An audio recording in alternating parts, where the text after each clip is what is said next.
ஆன்மீக நண்பர்கள் அனைவருக்கும் அன்பு கலந்த வணக்கங்கள். இன்றைக்கு நாங்கள் ஆன்மீகம் சம்மந்தமான பதிவில் ஏழுமலையானுக்கு கௌஸ்துப மாலை எதற்கு அதை பற்றி பார்க்கலாம் வாங்க. திருப்பதி திருவங்கடவனுக்கு பார்த்திங்கன்னா கௌஸ்துப மாலை அணிவிப்பதை விசேடமாக சொல்கிறாங்களே. கௌஸ்துப மாலை என்பது என்ன, அதனுடைய மகிமைகள் என்னன்னு சொல்லி பார்க்கலாம்.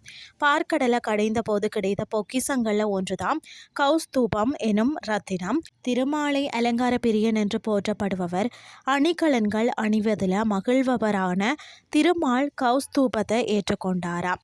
அவருக்கு நாம் அணிவிக்க விரும்பக்கூடிய மாலைகள் பல இருந்தாலும் அவர் விரும்பும் மாலைகளுக்கு தனி சிறப்பு இருக்கிறது. அதாவது கௌஸ்துப மாலையும் அப்படித்தான் சொல்லப்படுகிறது. பார்க்கடலில் நாம் விரும்பும் பொக்கிசங்களும் உண்டு. ஒட்டுமொத்த உலகை அளிக்கும் விஷமும் இருந்ததாம். ஆனால் திருமால் கௌஸ்துபம் என்ற ரத்தினத்தை தேர்ந்தெடுத்தாராம்.